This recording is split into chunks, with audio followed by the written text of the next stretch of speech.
There are a lot of faraway places in this world, Namibia, for example, but Europe is not one of them. Europe is where your kids spent junior year abroad. Europe is an easy flight from the east coast of the United States to pretty much anywhere on the continent. And you know this if you've been on vacation in Europe, as millions of Americans have. For the most part, they speak English in Europe.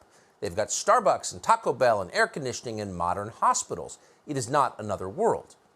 So given how closely related the United States is to Europe and has always been, you would imagine our leaders would notice when Europe began to fall apart, especially when the signs were not subtle at all, and they weren't. This summer, Germans began clear-cutting ancient forests to heat their homes. In Poland, families queued up for hours to buy coal, just like they did 150 years ago. In the UK, the government projected that more than 10,000 Britons will freeze to death, will die this winter for lack of heating fuel. Freeze to death. In England. That is not supposed to happen in a first world country. So Europe is moving backward at high speed, and it's not clear where it'll end. So the question is, why is this happening? And the answer, for once, is a very simple one. The war in Ukraine, that's why it's happening. A huge percentage of Europe's energy came from Russia. Those imports have now been banned, supposedly to punish Vladimir Putin. What's the result of this punishment? Well, the Russian ruble is now far stronger than it was a year ago. The European economy, meanwhile, is collapsing. Europeans are much poorer than they were when the war in Ukraine started.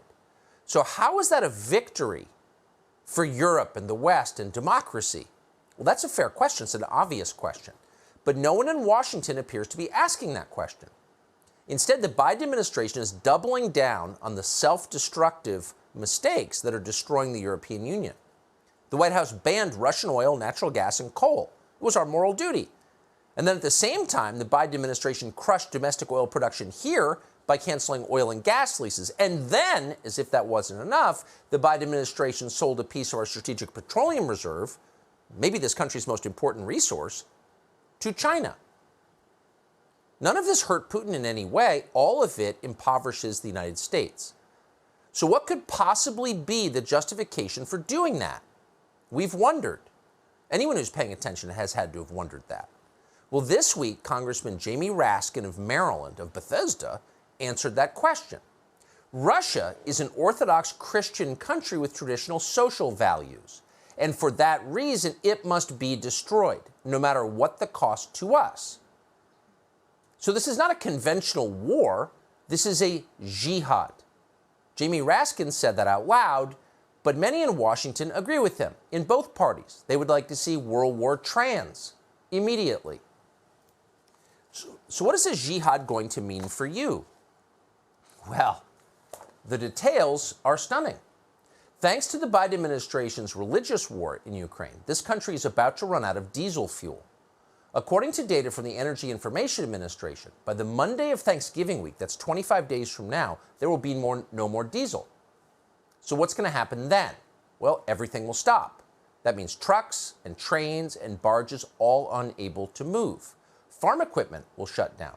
There will be no deliveries because there will be no trucks. There will be no diesel generators. And then, inevitably, our economy will crash because everything runs on diesel fuel. Not on solar panels, not on wind farms, on diesel fuel. Diesel is not a negotiable commodity. You have to have diesel. So what happens when we don't have it? Well, yesterday, Fox's Jackie Heinrich, apparently alone in the White House press corps, asked the White House spokesman, John Kirby, that very question. What's the plan here? We're running out of diesel. John Kirby, standing at the podium, representing the White House, the President of the United States, the administration, the largest organization in human history, the executive branch of government, had no answer. But don't worry, he said. We will be exporting plenty of energy to Europe to help fight that progressive crusade in Ukraine. Watch.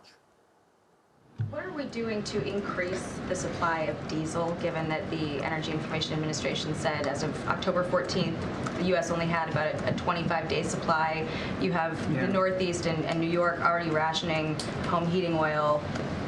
what are we doing to prepare for the winter and to ramp up supply of diesel? I'll take the question on the diesel because I just don't have the data on that in front of me. So let me take that and we'll get back to you on that. But writ large, the president has been working very, very hard to make sure that we're that not only are we ready for fluctuations that could come, and of course the prices are going down, and we think that's important, but that we are also doing what we can to help our European friends and partners who are also going to be facing a long, cold winter. We have doubled our commitment. The commitment he made in March for natural gas exports to Europe, we've doubled that commitment in terms of actual, getting things over there, getting natural gas over there.